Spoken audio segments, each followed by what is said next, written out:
Amoeba ఇది ఈ మధ్యకాలంలో మనం కేరళలో ఎక్కువ శాతం పాజిటివ్ కావడం, అందులో దాదాపు 26 మంది డెత్ అవ్వడం, ఇది కలవరం పుట్టిస్తుంది. కేరళలో ఈ మధ్యకాలంలో మెడికల్ ఆఫీసర్స్ కానీ స్క్రీనింగ్ ఎక్కువగా చేయటం, తద్వారా ఎన్నో వందల కేసెస్ రిజిస్టర్ అవ్వడం, అందులో ఇప్పటి వరకు 26 బ్రెయిన్ డెత్స్ అవ్వడం, అలాగే డెత్స్ అవ్వడం కూడా చూసాం. ఏంటి యాక్చువల్ వాట్ ఎగ్జాక్ట్లీ ఈ బ్రెయిన్ ఈటింగ్ అమీబా? ఇట్స్ ఒక పారాసైట్ లాంటిది. ఈ పారాసైట్ అనేది మనం యూజువల్గా వాటర్ పాండ్స్లలో, స్విమ్మింగ్ పూల్స్లలో ఎక్కడైతే ఎక్కువగా హ్యూమన్ టచ్ ఉంటుందో, స్విమ్మింగ్కి వెళ్తారో లేదా వాటర్లో మునుగుతారో, తద్వారా ఈ నెగ్లేరియా ఫౌలేరీ అనే ఒక పారాసైట్, ఇది మనం టెక్నికల్గా చూసుకుంటే ఇది ఒక పారాసైట్ అండి, ఇది వైరస్ కాదు. బట్ ఇప్పుడు మనం ధర్మంలో ఆలోచించేది ఏంటంటే ఇది ఒక వైరస్గా అందరూ భావిస్తున్నారు. సో ఇది కేరళలో ఎక్కువ శాతం ఇప్పుడు రిజిస్టర్ అవుతుంది. ఇది యూజువల్గా ఈత కొట్టే వాళ్ళల్లో ముక్కు ద్వారా ఇది వ్యాప్తి చెందుతుంది. ముక్కులో నుంచి ఈ పారాసైట్ అనేది ఎంట్రీ అవడం, ముక్కు ద్వారా ముక్కులో నుంచి ముక్కుకు సంబంధించిన నరం ఏదైతే బ్రెయిన్కు కనెక్ట్ ఉంటుందో ఆ బ్రెయిన్ నరం ఏదైతే ద్వారా ఈ యొక్క పారాసైట్ కానీ వైరస్ కానీ వ్యాప్తి చెంది బ్రెయిన్లోకి వెళ్ళడం, బ్రెయిన్లో ఉండే పారెంకైమల్ డ్యామేజ్ చేయడం, దీన్ని బ్రెయిన్ ఈటింగ్ అమీబాగా పరిగణలోకి తీసుకుంటున్నారు. సో అబ్సల్యూట్లీ ఇది ఏ ఇతర ఒక వ్యక్తి నుంచి ఇంకో వ్యక్తికి వచ్చే వ్యాధి కాదు, ఇది గాలిలో తేలే వ్యాధి కాదు, ఆ వైరస్ కాదు.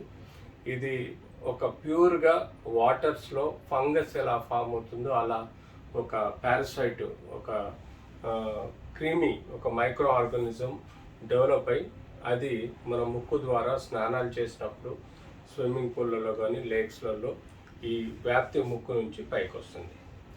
సో ఇది పరిగణలోకి తీసుకోండి. రెండోది, ఏమవుతుంది అసలు ఈ వైరస్ వలన ఏమవుతుంది? యూజువల్గా మనకు ఎనీ వైరల్ డిసీజ్లో ఫ్లూ డిసీజ్ ఎలా ఉంటుందో అలానే మనకు ఇనిషియల్గా ఫీవరు, కోల్డ్, కాఫ్, గొంతులో నొప్పి ఇలాంటి ప్రక్రియలో స్టార్ట్ అయ్యి ఒళ్ళంతా ఫెటిగ్ అవ్వడం, అలాగే కడుపులో నొప్పి రావడం, అంతేకాకుండా స్లోగా మెదడుకు వ్యాప్తి చెందుతుంటూ అనుకోని పరిస్థితుల్లో కొంత బిర్సుగా తల నొప్పిగా రావడం, తల తిరుగుతున్నట్టుగా భావించడం, త్వరితగా ఆ తర్వాత మెల్లమెల్లగా వామిటింగ్స్, అలాగే స్లో కోల్పోవడం ఆర్ కోమాలోకి పోవడం, తర్వాత కాన్సిక్వెంట్గా డెత్ అవ్వడం అనేది జరుగుతుంది. ఇది ఈ యొక్క సైన్స్ అండ్ సిమ్టమ్స్. సో వీటిని మనం పరిగణలో తీసుకొని ఆ తర్వాత మనం ఇది ఎలా ప్రక్రియ చెందుతుంది బ్రెయిన్లో అంటే, బ్రెయిన్లో ఏవైతే నర్వ్ సెల్స్ ఉంటాయో ఆ పారెంకైమా మొత్తం డ్యామేజ్ చేయడం, అంటే ఇది కరోజివ్ పాయిజన్ లాగా ఈ యొక్క పారాసైటు ఆ నరాల షీత్ని, నరాలని తినేసే పారాసైట్గా భావించడం జరుగుతుంది. కాబట్టి ఇది బ్రెయిన్ ఈటింగ్ అమీబాగా చెప్పుకోవడం జరుగుతుంది. సో ఇలాంటి సిమ్టమ్స్ ఉన్నప్పుడు టెక్నికల్గా మనం యూజువల్గా జనరల్ ఫ్లూ ఆర్ సీజనల్ డిసీజ్గా అందరం భావిస్తూ ఉంటాం. కానీ అన్లెస్ అంటిల్ జనరల్ మనం క్లినికల్ కండిషన్స్, ఎన్సెఫలైటిస్ అంటే బ్రెయిన్కి సంబంధించిన మెదడు వాపు వ్యాధి లాగానే ఉన్నా ఇది టెక్నికల్గా మనం దీన్ని ఎవాల్యుయేట్ చేసుకోవాల్సిన అవసరం ఉంది. అంటే ఈ యొక్క సెరెబ్రోస్పైనల్ ఫ్లూయిడ్ అంటే బ్రెయిన్ నుంచి వెన్నుపూస వరకు ఫ్రీగా మూమెంట్ అయ్యే ఫ్లూయిడ్ ఏదైతే ఉంటుందో సెరెబ్రోస్పైనల్ ఫ్లూయిడ్, ఈ ఫ్లూయిడ్ని శాంపుల్ తీసుకొని టెస్ట్ చేయటం వలన ఈ యొక్క అమీబా ఏదైతే బ్రెయిన్ ఈటింగ్ అమీబా ఉందో ఎవాల్యుయేట్ చేసుకోవాల్సిన అవసరం ఉంది.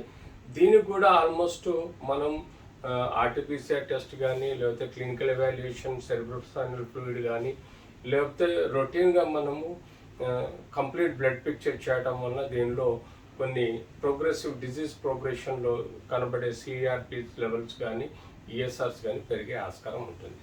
సో ఎప్పుడైతే మీకు ఈ confirm diagnosis cerebrospinal fluid analysis ద్వారా తెలుస్తుందో అప్పుడు మనం అబ్సల్యూట్లీ దీనికి ఇవ్వాల్సిన treatment symptomatic, science and symptomatic ప్రకారం దగ్గు, తుమ్ములు వస్తే యూజువల్గా యాంటీ అలర్జిక్స్ ఇస్తాము, యాంటీ టస్సిల్స్ ఇస్తాము కాఫ్కి, అలాగే పారాసెటమాల్ ఫీవర్కి, జనరలైజ్ మ్యాలేజ్కి ఇస్తాము.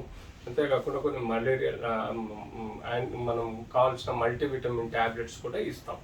సో దానికి తోడు ఇది యాంటీఫంగల్ ఇన్ఫెక్షన్స్, యాంటీఫంగల్ ట్రీట్మెంట్ ఇవ్వటం వలన, యాంఫోటెర్సిన్ బి అనే ఒక ఇంజెక్షన్స్ ఇవ్వటం వలన దీనిలోని ఈ అమీబాని కంట్రోల్ చేసే కెపాసిటీ, ఫంగస్ కంట్రోల్ చేసే కెపాసిటీ ఉంటుంది కాబట్టి సో టెక్నికల్గా దీనికి వైద్యం, యాంటీఫంగల్ ట్రీట్మెంట్ ఇవ్వటం వల్ల ఇన్ఫెక్షన్ కంట్రోల్ అవుతుంది. సో యూజువల్గా prevention is better than treatment అంటే ఏం చేయాలి?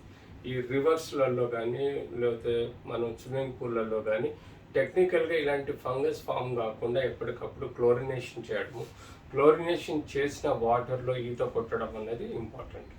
సెకండ్, మనకు స్విమ్మింగ్ చేసిన తర్వాత కానీ ఈ కొలంలో, వాటర్లలో, లేక్లలో స్నానం చేసిన తర్వాత కానీ మనం మనం hot fumes, vapours, hot vapours తీసుకోవటం వల్ల ముక్కులో ఉన్న ఒక డ్రైనెస్ని, అంటే ముక్కులో ఉన్న వెట్ కండిషన్ని డ్రైగా మారుస్తుంది కాబట్టి తద్వారా కూడా మనము ఈ యొక్క ఇన్ఫెక్షన్ని కంట్రోల్ చేసే విధంగా ప్రయత్నం చేయొచ్చు.